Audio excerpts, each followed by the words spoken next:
Hello all, నేను మీ Rachana Sringavarapu. Welcome to federal Telangana. ఇప్పుడు నేర చరిత్ర కలిగినటువంటి రాజకీయ నాయకుల గురించి సుప్రీంకోర్టు చేసినటువంటి కొన్ని వ్యాఖ్యలు ఇప్పుడు దేశవ్యాప్తంగా చర్చనీయాంశమయ్యాయి. ముఖ్యంగా న్యాయస్థానాల్లో దోషులుగా తేలిన నేతలు తిరిగి ఎన్నికల్లో పోటీ చేయకుండా జీవితకాలం నిషేధం విధించాలని న్యాయవాది అశ్విని ఉపాధ్యాయ్ దాఖలు చేసినటువంటి ప్రజా ప్రయోజన వాద్యంపై జస్టిస్ దీపాంకర్ దత్త అలాగే జస్టిస్ మన్మోహన్లతో కూడిన ధర్మాసనం విచారణ జరిపింది. సో ఈ నేపథ్యంలో ప్రజా ప్రాతినిధ్య చట్టంలోని 8-9 సెక్షన్ల చెల్లుబాటుపై పిటిషనర్ ఉన్నటువంటి అభ్యంతరాల రీత్యా కేంద్రంకి ఎన్నికల కమిషన్ కి కూడా నోటీసులు జారీ చేసింది. సో ఈ నేపథ్యంలో సుప్రీంకోర్టు చేసినటువంటి వ్యాఖ్యల్ని మనం గమనిస్తే గవర్నమెంట్ సర్వెంట్స్ ఎవరైతే ఉన్నారో వాళ్ళు కూడా ఏదైనటువంటి అవినీతి కేసులో ఉన్నా లేకపోతే విశ్వాసఘాతక చర్యలో ప్రూవ్ అయినా సరే వాళ్ళు మళ్ళీ సర్వీస్ కి వెళ్ళడానికి వీల్లేదు. కానీ పొలిటికల్ లీడర్స్ మాత్రం తిరిగి శాసనసభలకి పార్లమెంట్కి వస్తున్నారు. సో వీళ్ళ మీద ఒక లైఫ్ టైం బ్యాన్ విధించాలి అన్నది ఇప్పుడు ఉన్నటువంటి వ్యాఖ్యలు. ఇప్పుడు కూడా ఎవరైతే ఈ నేరాల్లో వీటిలో ఉంటారో 6 సంవత్సరాల వరకు వారి మీద బ్యాన్ ఉంది. వీళ్ళు లైఫ్ టైం బ్యాన్ చేయాలన్నదే ఈ వ్యాఖ్యల యొక్క సారాంశం. మరి ఈ నేపథ్యంలో ఇది నిజంగా అమల్లోకి వస్తే, ఇది నిజంగా జరిగితే ఈ స్వచ్ఛ రాజకీయాలుగా మారతాయా, లేకపోతే వీటిలో ఉన్న లూపోల్స్ ని కూడా ఉపయోగించుకుని ఈ రాజకీయ నాయకులు ఇంకా ఇదే క్రమంలో కొనసాగుతారా, దీని పరిణామం ఎలా ఉండబోతుంది అన్న దాని మీద మనం చర్చించడానికి మనతో మాడభూషి శ్రీధర్ గారు ఉన్నారు. ఆయన లా ప్రొఫెసర్, నల్సార్ యూనివర్సిటీలో చేశారు. అలాగే 3 దశాబ్దాల నుంచి రాజకీయ కెరీర్ లో క్రియాశీలకంగా పనిచేస్తున్నటువంటి బీఆర్ఎస్ లీడర్ శ్రీశైల్ రెడ్డి గారు ఉన్నారు. ముందు శ్రీధర్ గారు మీరు చెప్పండి, ఈ లైఫ్ టైం బ్యాన్ అనేది విధించడం వల్ల నిజంగానే క్లీన్ పాలిటిక్స్ వచ్చే అవకాశం ఉందంటారా? మొట్టమొదట మనం అర్థం చేసుకోవాల్సింది ఏంటంటే, మనకు పార్లమెంట్ లోకి అసెంబ్లీలకి నేరస్తులు వస్తున్నారు. ఆ విషయం అందరికీ తెలుసు. అయితే ఈ నేరస్తులందరూ నేరస్తులను తెలిసిన తర్వాత సరిపోదు. అక్కడి నుంచి ఇంటర్వ్యూ చేయాలి. ఇంటర్వ్యూ ఏమిటాలి, దాన్ని ఏమనాలి, ప్రాసిక్యూషన్ చేయాలి. ప్రాసిక్యూషన్ గెలవాలి. గెలిచిన తర్వాత వారికి శిక్ష పడాలి. శిక్ష పడిన తర్వాత అప్పీల్కి పోవచ్చు. అప్పీల్ నుంచి ఇంకో అప్పీల్ చొప్పున సుప్రీంకోర్టు దాకా వెళ్ళొచ్చు. వెళ్ళిన తర్వాత ఆల్రెడీ మన దగ్గర చట్టంలో ఏముందంటే, ఇప్పుడు మనము చర్చిస్తున్న చట్టంలో కూడా మాట్లాడుతున్న చట్టాల గురించి సంబంధించిన కూడా ఏముందంటే, ఎవరికైతే ఎన్నేళ్ల తర్వాత అయితే శిక్ష పడుతుందో ఆ శిక్ష పడిన వాళ్ళంతా జైల్లో ఉంటారు. జైల్లో ఉన్నప్పుడు వాళ్ళు కోర్టులో మళ్ళీ ఎన్నికల్లో పోటీ కావడానికి వీల్లేదని ఉంది. ప్లస్ ఒక 4 సంవత్సరాలు 5 సంవత్సరాలు అనుకుంటా, 5 సంవత్సరాల్లో మనకి ఆపారు. ఇది నువ్వు 6 సంవత్సరాలు తేలిన తర్వాత 6 సంవత్సరాల తర్వాత కూడా నిన్ను జైల్లోనే ఉంచాలి, నిన్ను పోటీకి విడుదల చేయడానికి పోటీలోకి రావడానికి వీల్లేదు అని చాలా స్పష్టంగా చట్టాలకు సంబంధించిన తీర్పులు కూడా ఉన్నాయి. ఇప్పుడు మీరు వింటున్నది సమస్య ఏమిటంటే, ఇప్పుడు పెండింగ్ లో ఉన్న ఒక ఇష్యూ ఇది, ఒక ప్రిన్సిపల్ మీదుగా ఆయన ఇది కేసు పెట్టారు. ఆ కేసు ద్వారా ఏం జరుగుతున్నది అని అంటే, ఇది రుజువైతే కనుక వాళ్ళు ఒప్పేసుకుంటే, సుప్రీంకోర్టు జడ్జి గారు కూడా ఒప్పుకుంటే, అప్పుడు మీరు అన్నట్టు జీవితకాలపు ఇది కానీ జీవితకాలపు విధించే అవకాశం ఇప్పుడు ఉందా లేదా అనేది. అయితే అర్థం చేసుకోవాల్సిన విషయం ఏమిటంటే, ఇప్పుడు పెండింగ్ లో ఉన్న కేసుకు సంబంధించిన చర్చలో ఇంతకు మించిన చర్చ చేయడానికి అవకాశం లేదు, ఒకటి. రెండోది, ఇదివరకే ఎన్నోసార్లు శిక్షలు పడ్డాయి. ఇప్పుడు జయలలిత లాంటి వాళ్ళ మీద శిక్ష పడింది. ఒక ఉదాహరణ వెంటనే దొరికింది కనుక చెప్తున్నాను. ఆమె ఒక్కతే అనాలని నా ఉద్దేశం లేదు. అయితే శిక్ష పడింది ఆమెకి. ఆ శిక్ష పడింది, అప్పీల్ పోయింది. అప్పీల్లో వాళ్ళు లేదు, శిక్ష లేదన్నారు. అన్న తర్వాత మళ్ళీ సుప్రీంకోర్టుకు పోయింది. సుప్రీంకోర్టులో శిక్ష అన్నారు. శిక్ష విధించాలన్న తర్వాత స్టే ఇచ్చారు. స్టే ఇచ్చి దాని ఇంకా పర్సనల్ గా కంప్లీట్ గా ఆయన డెసిషన్ ఇవ్వలేదు ఇంకా వాళ్ళు. అప్పుడు ఆమె చనిపోయారు. చనిపోయిన తర్వాత శిక్ష పడింది. చనిపోయిన తర్వాత శిక్ష పడితే ఏమవుతుందండి? ఏమీ జరగదు. కేసు అక్కడికి అయిపోతుంది. Case will be end up, అయిపోతుంది, దాంతో ముగిసిపోతుంది. అంటే దీనివల్ల ఏమవుతున్నదంటే, మన మీద నేరం రుజువయ్యేంత వరకు కేసు నడుస్తూ ఉంటుంది. కేసు నడిపినంత కాలం నన్ను మీరు శిక్ష విధించడానికి వీల్లేని పరిస్థితిలో ఉంటారు. అయితే ఇట్లా అందుకని నేరారోపణలు అనాలి, నువ్వు శిక్షలు పడినా అనొద్దు. నేరారోపణలు ఉన్న వాళ్ళని నువ్వు పోటీ చేయడానికి వీలు లేదు అని అంటావా అంటే వీలు లేదు, అట్లా అనడానికి లేదు. రాజ్యాంగం లేదు, మన మీ ఏమంటారు రిప్రజెంటేషన్ ఆఫ్ పీపుల్స్ యాక్ట్ లో కూడా లేదు అట్లా. కనుక మనం ఏం డిస్కస్ చేస్తున్నామంటే ఒక కొత్త సమస్య గురించి మాట్లాడుతున్నాం. ఉన్న సమస్య సాల్వ్ చేయలేము మనం. ఇంకా రాబోయే కాలంలో కూడా మనం ఈ ప్రాబ్లమ్ సాల్వ్ చేయము. అసలు ప్రాబ్లం ఎక్కడుందంటే మీకు చెప్పాల్సిన మాట, మోస్ట్ ఇంపార్టెంట్ మాట ఏంటంటే అసలు సమస్యలన్నీ ఈ పెండింగ్లో ఉన్నది, పెండెన్సీలో ఉంది. ఈ పెండెన్సీలో ఉంచడం అనేది నేను ఒకవేళ ఎన్నికల్లో ఉన్నాను అనుకోండి, గెలిచాను అనుకోండి, రెండోసారి మళ్ళీ పోటీ చేస్తే రెండోసారి గెలుస్తానండి, అంటే 10 ఏళ్ళు. 10 ఏళ్ల తర్వాత కూడా నా కేసు రాకుండా నేను చూసుకుంటాను. ఎందుకంటే నాకు మంచి మంచి లాయర్లు ఉంటారు, తర్వాత నాకు రిసోర్సెస్ ఉన్నాయి, డబ్బులు ఉన్నాయి. కనుక నేను ఇంకో కేసు పెడితే మరో కేసు మీద నేను అప్పీల్ పోయే అవకాశం నాకుంది. ఆ అప్పీల్ కూడా వెంటనే తేలదు. కనుక there is a vested interest ఉంది మనకి. ఏ వెస్టెడ్ ఇంట్రెస్ట్ ఉందంటే ఈ కేసు పెండెన్సీలో వెస్టెడ్ ఇంట్రెస్ట్ ఉంది. ఇది మన సమస్య అండి.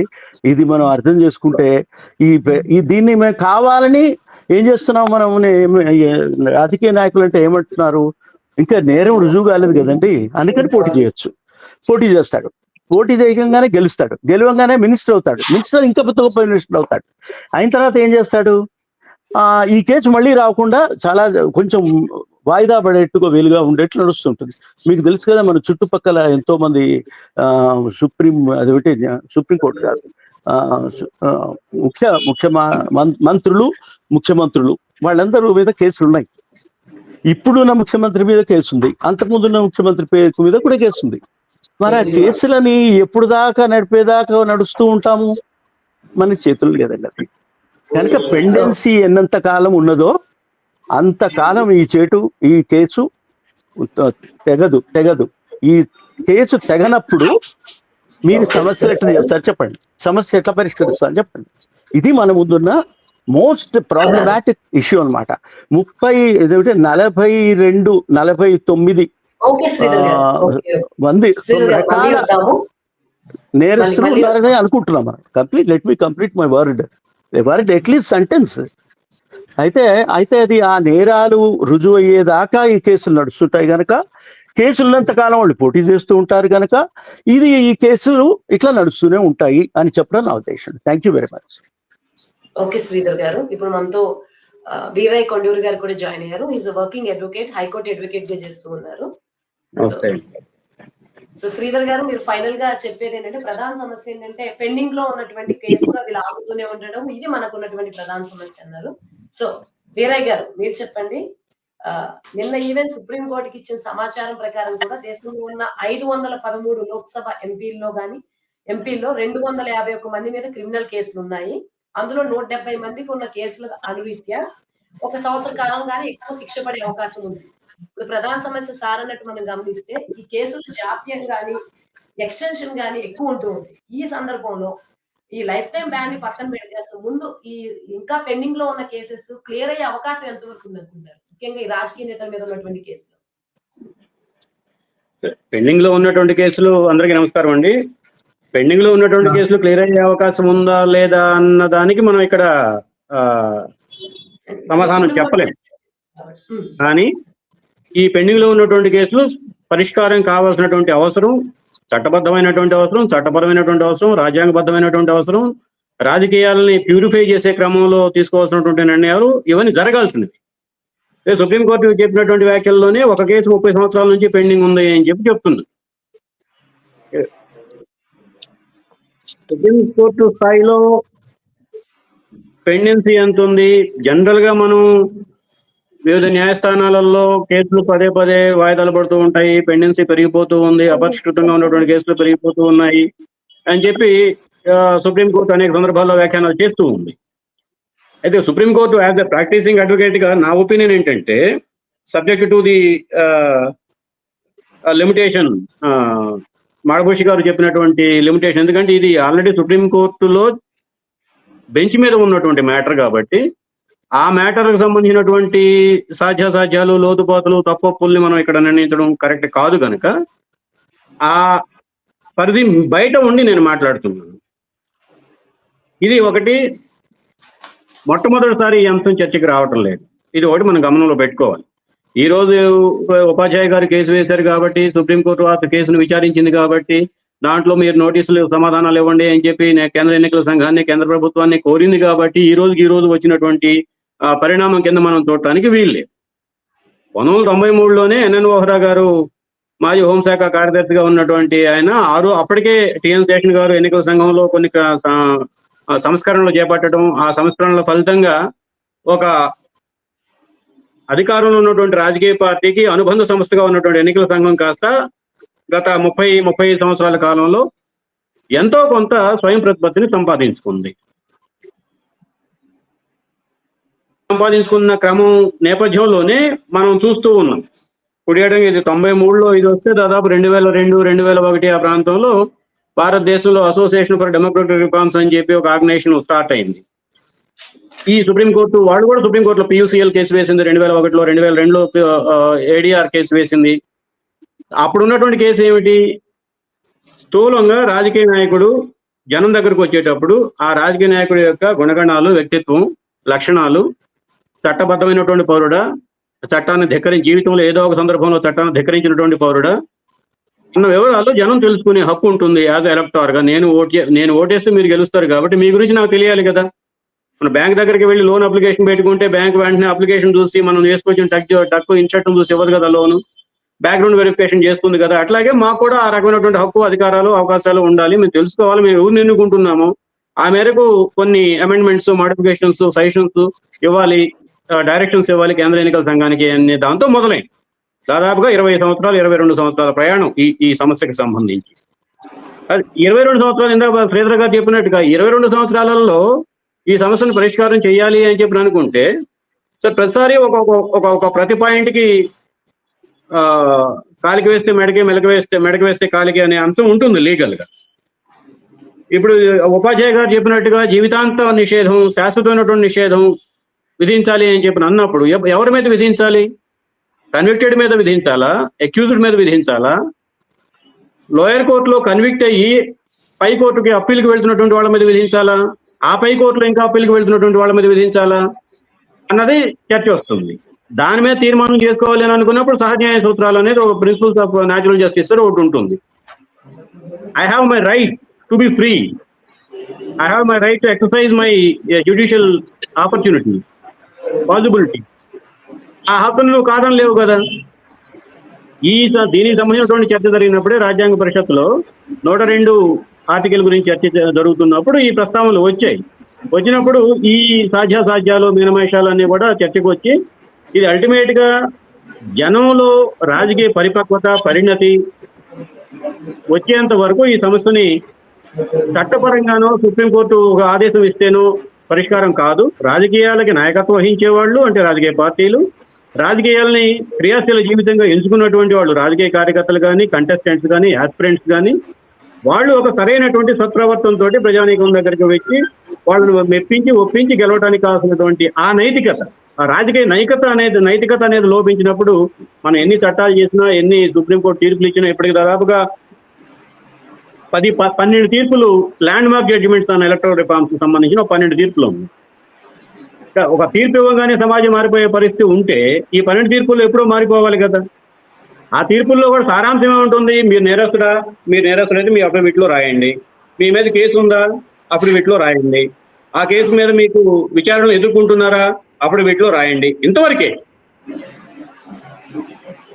సమాచారం తీసుకోవడం అంటే it is kind of testing the public awareness. మీరు ఎందుకంటే మేమేం చేయాలి అన్న వైపు చర్చ తీసుకెళ్ళడానికి ఇది పనికొస్తుంది తప్ప ఇప్పటికిప్పుడు మనకు ఉన్నటువంటి ఈ సంస్థాగత సంస్కరణలు ఓరా కమిటీ 2 రకాలైనటువంటి ఇబ్బందుల్ని చెప్పింది ఎన్నికల క్రమానికి సంబంధించి. స్పాన్సర్డ్ క్రిమినలైజేషన్ డిఫరెన్షియేట్ చేయాలి న్యాయ వ్యవస్థ, సుప్రీంకోర్టు కానీ, మరొకరు కానీ, లేదంటే పార్లమెంట్ కానీ. Structured systemic corruption, sponsored criminalisation, ఈ రెండింటికి ముడిపడి ఉన్నటువంటి కేసులు ఎన్ని ఉన్నాయి? ఇందాక మీరు చెప్పినటువంటి 291, 281లో ఈ రెండింటితో ముడిపడినటువంటి కేసులు ఎన్ని ఉన్నాయి? వీటిని సెగ్రిగేట్ చేయండి. Gravity of rarest of rare cases అని చెప్పే ప్రిన్సిపల్ ఉంది కదా, ఇంటెన్సిటీ ఉంది కదా, క్రైమ్ ఇంటెన్సిటీ ఉంది కదా, దాని ప్రకారం మీరు డివైడ్ చేసి కొన్ని గైడ్ లైన్స్ ఇవ్వండి.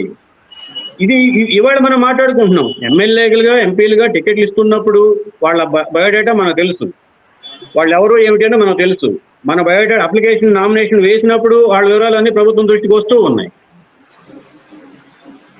రాజకీయ పార్టీలు తమపైన ఉన్నటువంటి ఒక స్వచ్ఛమైనటువంటి నైతిక విధానంతో కూడుకున్నటువంటి రాజకీయాలను ప్రజలకు అందించాలి, ప్రజల్ని ఆ వైపు మళ్లించడం కోసం నేను ముందు నైతికంగా నీతిమంతంగా ఉండాలి అన్న సూత్రాన్ని మర్చిపోయిన తర్వాత ఇటువంటి ఎన్ని కేసులు వచ్చినా, గతంలో ఉన్నటువంటి కేసులు శ్రీధర్ గారు చెప్పారు, ఇప్పటికే చాలా రకమైనటువంటి డైరెక్షన్స్ ఉన్నాయి.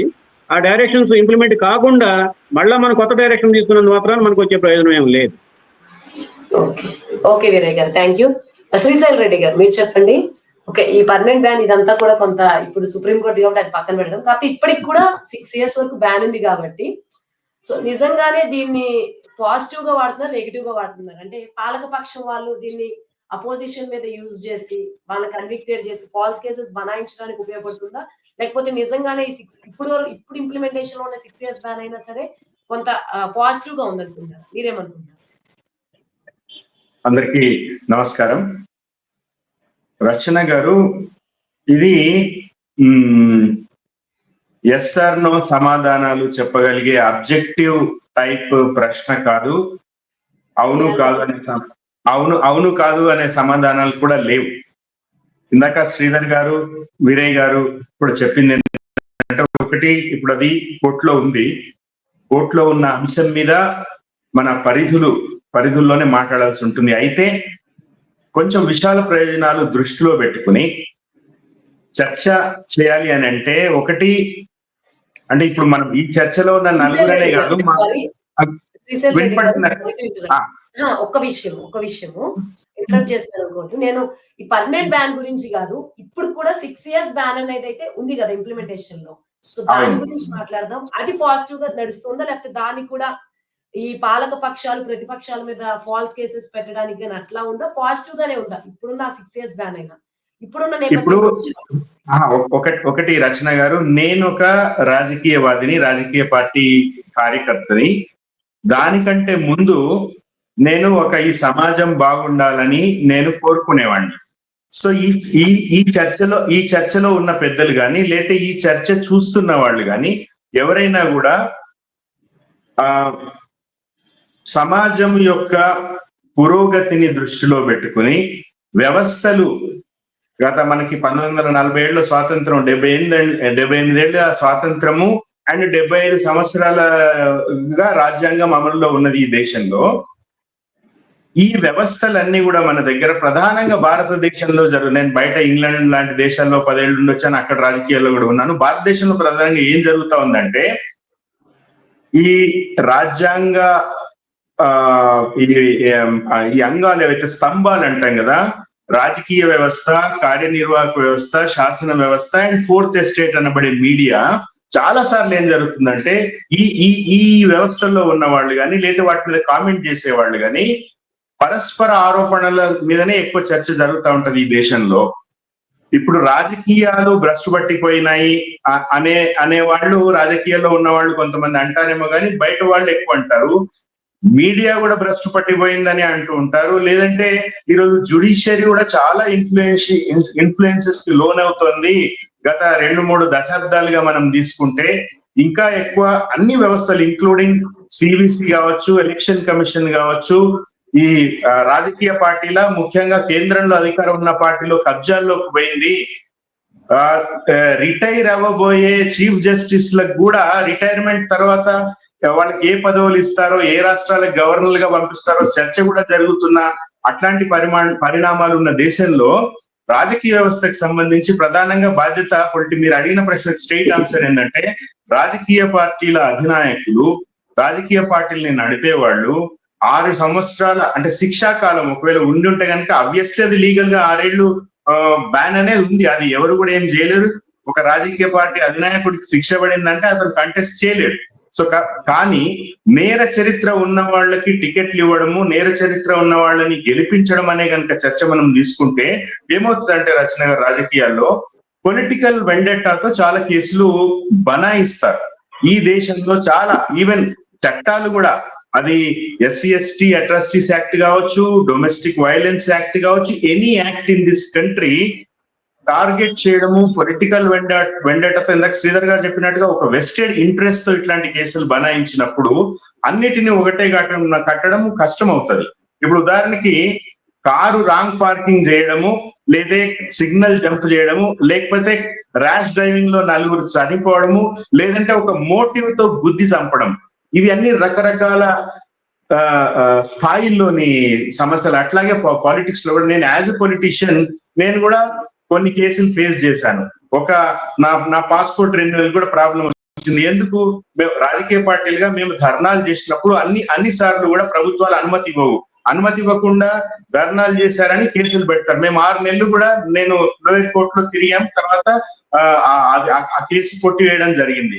సో ఇప్పుడు నేరము అని అంటే ఎట్లాంటి నేరం అనేది కూడా చూడాల్సిన అవసరం ఉంది. ఈ సమాజం మొత్తంగా కూడా ఒకటి చాలా సమూలమైన మార్పులు రావాలంటే సాంస్కృతిక మార్పులు రావాలి. ఇప్పుడు ఓటర్లు ఉన్నారండి. ఈ రోజు ఓటర్లు, నేను వాస్తవం చెప్తున్నాను, యాజ్ ఎ పొలిటీషియన్ నేను చాలా ఓపెన్ గా నేను చెప్తున్నాను, ఆన్ రికార్డ్ నేను చెప్తున్నాను, ఓటర్లు ఈ రోజు తమ ఓటేసే నాయకుడు ఏ పార్టీ నాయకుడు లేదా ఏ సిద్ధాంతాలకి తను కట్టుబడి ఉన్నాడు, తన గత చరిత్ర ఏంది కంటే కూడా ఈరోజు ఓటర్లు ఇన్ఫ్లుయెన్స్ అవుతూ ఓట్లేస్తున్నారు. ఇది విత్తు ముందా చెట్టు ముందా అంటే catch-22 సిచ్యువేషన్. రాజకీయ పార్టీలు ఇస్తున్నారు, వాళ్ళు తీసుకుంటున్నారు, లేదా వాళ్ళు అడుగుతున్నారు కాబట్టి మేము ఇస్తున్నాము. సమాజం ఇట్లా కోరుకుంటుంది కాబట్టి మేము సినిమాలు తీస్తున్నాము, లేదా సినిమాలు ఇలాంటివి వస్తున్నాయి కాబట్టి సమాజం పాడవుతుంది. ఇది this whataboutery and blame game అనేది మన వ్యవస్థలో దురదృష్టవశాత్తు చాలా లోతుగా ఉంది. రచన గారు, ఇప్పుడు ఈరోజు మీకు తెలుసా, తెలంగాణలో అత్యంత వెనుకబడిన నియోజకవర్గాల్లో ఏదో ఒక తాండూరు కావచ్చు, ఒక నారాయణఖేడ్ కావచ్చు, బార్డర్ లో ఉన్న అత్యంత వెనుకబడి ఉన్న నియోజకవర్గాల్లో 20-30 కోట్లు లేకపోతే ఎమ్మెల్యేగా గెలిచే అవకాశం లేదు. ఇందులో ఏ రాజకీయ పార్టీ అని అనడము అది కరెక్ట్ అయిన చర్చ కాదు. బికాస్ ఎవ్రీ పొలిటికల్ పార్టీ, ఇప్పుడు ఒక పొలిటికల్ పార్టీ ఖర్చు పెడితే రెండో పొలిటికల్ పార్టీ చేతులు కట్టుకుని కూర్చుంటే వాళ్ళు గెలవరు. అంతిమంగా ఏం చేయాలి? ఇది ఒక పౌర వేదికలు కానీ, ప్రజా సంఘాలు కానీ, గుడ్ గవర్నెన్స్ కోరుకునే వాళ్ళు కానీ జనాల్లో అవేర్నెస్ తీసుకురావడము, this is a herculean task. వెంటనే అయిపోతుందని నేను అన్నాను. మనము ఒకటేంటంటే అదృష్టవశాత్తు we should be happy that we are only 7.5 decades old. మనకు రాజ్యాంగం అమల్లోకి వచ్చి జస్ట్ 7.5 దశాబ్దాలు అవుతుంది. Is a long way to go. ఈ సమాజం మారుతుందనే కోరుకుందాము. రచన గారు, ఇప్పుడు ఒక చిన్న ఉదాహరణ చెప్తా నేను. కేవలం చట్టాలు తీసుకొచ్చి చట్టాలు కఠినంగా ఇంప్లిమెంట్ చేసినంత మాత్రాన సంస్కృతిలో ప్రజల ఆలోచన ధోరణిలో మార్పు రాకపోతే నేరాలు ఆగవు. నిర్భయ చట్టం వచ్చిన తర్వాత, చాలా కఠినమైన శిక్షలు ఉంటాయని తెలిసిన తర్వాత కూడా రేపులు ఆగడం లేదు కదా. ఉరి శిక్ష వేస్తారు అని తెలిసిన నేరాలు కూడా రిపీటెడ్ గా ఎందుకు పర్సిస్టెంట్ అఫెండర్స్ గా కూడా ఎందుకు ఉంటున్నారు అని అంటే, మన కల్చర్ కు సంబంధించిన సమూలమైన మార్పులు జరగాల్సిన అవసరం అయితే ఉంది. స్వేచ్ఛ గారు, దురదృష్టవశాత్తు and I'm very sad to say this as a politician, రాజకీయ నాయకులు అవును ఓటర్లు అట్లా అంటున్నారంటారు, ప్రజలు ఇట్లా అంటున్నారు అంటే this blame game and whataboutery చాలా ఎక్కువగా ఉంది మన సమాజంలో, మన దేశంలో. దీనికి సొల్యూషన్స్, వెంటనే సొల్యూషన్స్ అయితే ఏం లేవు.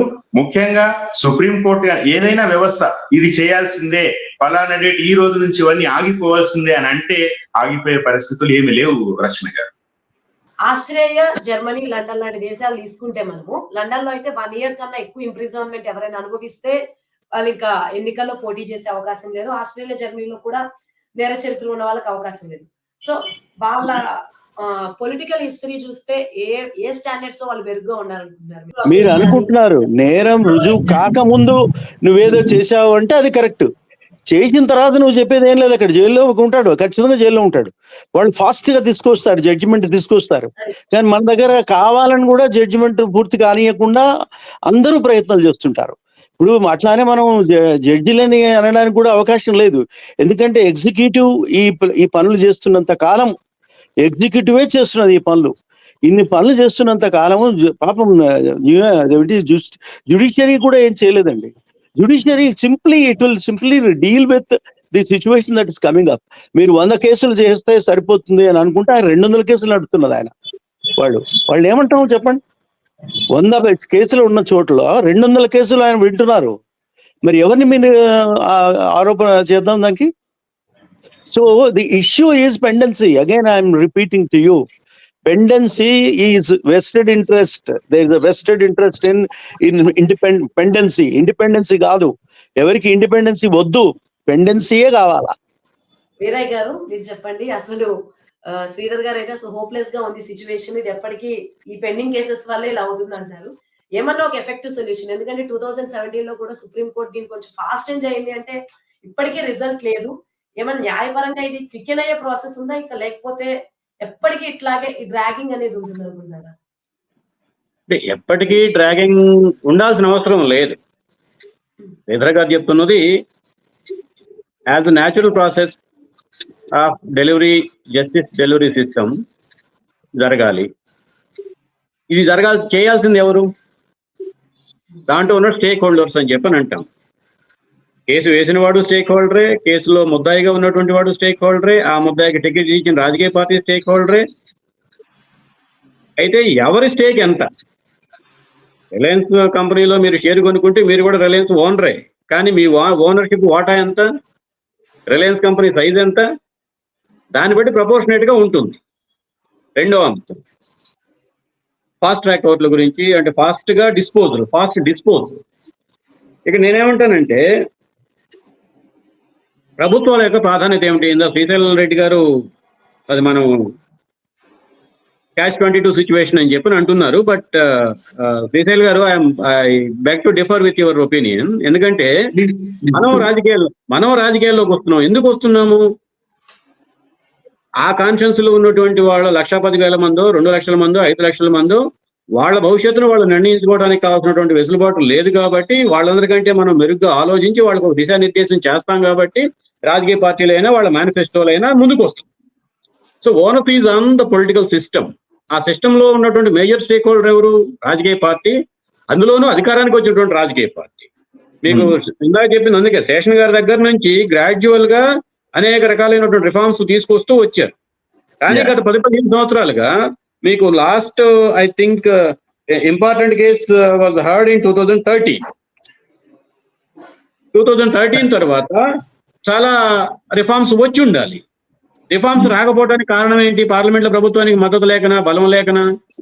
ఏ రకమైన చట్టాలు తీసుకొస్తున్నాం? ఎందుకు తీసుకొస్తున్నాం? 2 ఉదాహరణలు చెప్తాను. కమర్షియల్ కోర్ట్స్ యాక్ట్ అని చెప్పి ఒక చట్టం తీసుకొచ్చారు. అంటే the priority of the nation. Commercial court act చట్టం అంటే, కమర్షియల్ కోర్ట్స్ యాక్ట్ అంటే ఏమిటి? పెద్ద ఎత్తున పెట్టుబడులు కానీ, ఇన్వెస్ట్మెంట్స్ లావాదేవీలు కానీ ఇన్వాల్వ్ అయి ఉన్నప్పుడు వాటిని 30 సంవత్సరాలు 40 సంవత్సరాలు కేసుల్లో లాక్కుంటూ పోతే ఇన్వెస్ట్మెంట్ క్లైమేట్ దెబ్బతింటుంది. కాబట్టి is of doing business index లో మనం 4 అడుగులు మెట్లు పైకి ఎక్కాలి. కాబట్టి మనం కమర్షియల్ కోర్ట్స్ యాక్ట్ తీసుకొచ్చాం. అంటే ఇవి ఫాస్ట్ గా 1 సంవత్సరం 6 నెలల్లో, సంవత్సరంలో 3 నెలల్లో తేల్చేయాలి. సో మీకు అది ప్రయారిటీ అయినప్పుడు ఈ రాజకీయ వ్యవస్థలో ఉన్నటువంటి మకిలిని కడగటానికి మీరు అధికారానికి వచ్చిన తర్వాత ఆ మకిలిని కడిగే ప్రాధాన్యత మీకు ఉంటుందా, ఉండదా? అది ప్రయారిటీగా ఉండాలా, ఉండొద్దా? నేను యాజ్ ఎ పార్లమెంటరీ రిపోర్టర్ గా నేను ఒక ఇన్సిడెంట్ చెప్తాను మీకు. 2004లో యూపీఏ 2004లో యూపీఏ 1 అధికారానికి వచ్చినప్పుడు అప్పుడు జార్ఖండ్ ముక్తి మోర్చా నాయకుడు శిబు సోరెన్ గారు కేంద్ర మంత్రిగా ఉన్నారు. He was facing several allegations and cases. He was running between the court and parliament. దాదాపుగా ఒక 3 పార్లమెంట్ సమావేశాలు ఎటువంటి బిజినెస్ ట్రాన్సాక్షన్ చేయకుండానే వాయిదా పడ్డాయి. ఎందుకు? అప్పుడు లీడర్ ఆఫ్ అపోజిషన్ ఉన్నటువంటి బీజేపీ శిబు సోరెన్ గారు నిందితుడిగా ఉన్నాడు కాబట్టి ఆయన రాజీనామా చేయాలి, కేంద్ర మంత్రివర్గంలో ఉండటానికి వీలు లేదు అన్నది నినాదం తీసుకుంది. ఆ శిబు సోరెన్ గారు మంత్రి పదవి నుంచి వైదొలిగి ఇన్ఛార్జి కోల్ మినిస్టర్ గా ప్రైమ్ మినిస్టర్ గారు తీసుకునేంత వరకు కూడా ఈ పార్లమెంట్ లో ఉన్నటువంటి డిస్టర్బెన్స్ సాగుతూ వచ్చింది. మరి అదే బీజేపీ అనూహ్యమైనటువంటి మెజారిటీ తోటి గత 12 సంవత్సరాలుగా పార్లమెంట్ లో అధికారం ఉంది. ఈ సంవత్సరం కొద్ది తక్కువ ఉండొచ్చు, కానీ 10 ఏళ్ల పాటు వాళ్ళు పార్లమెంట్ లో చట్టం చేయాలి అని చెప్పినట్టు చట్టం చేసేస్తారు. ఇంక అందులో సందేహం ఏమి లేదు. మరి అటువంటిప్పుడు మీరు నీతివంతమైనటువంటి రాజకీయాలు నడపడం కోసం అండ్ నేను శ్రీశైల్ గారు, I'm also part of public life and also I'm public stake holder for better life.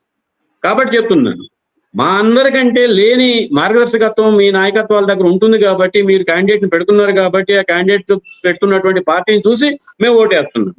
కాబట్టి అదేదో జనంలో మార్పు రావాలి, నాయకుల్ని మనం ఏమనలేము, పార్టీలను మనం ఏమనలేము అంటాం కాదు. We have to give the direction to the nation. Political system లో లీడర్షిప్ రోల్లో ఉన్నటువంటి రాజకీయ పార్టీలు ఈ దేశాన్ని ఏది వైపు తీసుకెళ్లాలనుకుంటున్నారో దిశానిర్దేశం చేయాలి. ఆ చేయాల్సినటువంటి స్థితిలో ఉన్న వాళ్ళు దిశానిర్దేశం చేయకపోతే జనం మీరు నడవట్లేదు ఆ దిశలో అని చెప్పి మనం జనాన్ని అనడానికి లేదండి. మూడో అంశం ఇతర దేశాలకు సంబంధించినటువంటి అనుభవాల గురించి ప్రస్తావించారు. అక్కడ కూడా focus will be on justice delivery system. రెండోది, మీకు అక్కడ మనకున్నటువంటి దాని గురించి వెళ్ళబోయే ముందు నేచర్ ఆఫ్ క్రైమ్ గురించి శ్రీశైలం గారు చెప్పారు. దాని గురించి ఒక మాట అనుకుందాం. ప్రతి చిన్న పెటీ అఫెన్స్ కి మనం ఏమంటాం, బ్యాన్ ని ఫేస్ చేయటం లేదు.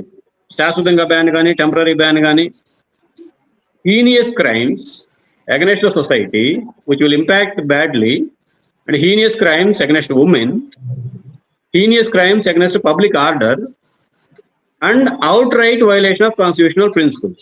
నేను రాజ్యాంగం మీద ప్రమాణం చేసి పార్లమెంట్ లో సభ్యుడిగా ఈ రాజ్యాంగం ఆదేశించినటువంటి కర్తవ్యాలని, రాజ్యాంగం ఇచ్చినటువంటి ఆదేశాలని, రాజ్యాంగంలో ఉన్నటువంటి స్ఫూర్తిని పాటిస్తానని వాగ్దానం చేసి నేను పార్లమెంట్ లోకి వస్తున్నాను. So it is onus is on me as the representative of the party.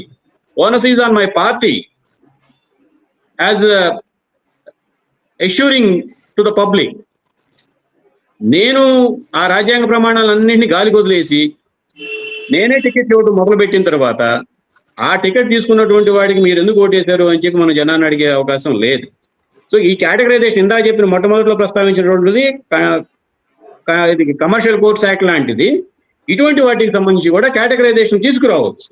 There is a possibility. Constitution లో కేంద్ర ప్రభుత్వానికి మాత్రమే అటువంటి అధికారం ఇచ్చారు. ఎన్నికల ప్రజా ప్రాతినిధ్య చట్టాన్ని సవరించే అధికారం రాష్ట్రాలకి ఏమి ఉండదు. మీ రాష్ట్రంలో ఎమ్మెల్యేకి అట్టెందుకు ఇచ్చారు అని. It is centralized system. ఆ సెంట్రలైజ్డ్ సిస్టమ్ లో రాజ్యాంగంలో ఆర్టికల్ 102 ప్రకారం పార్లమెంట్ లో చట్టం తీసుకురావచ్చు.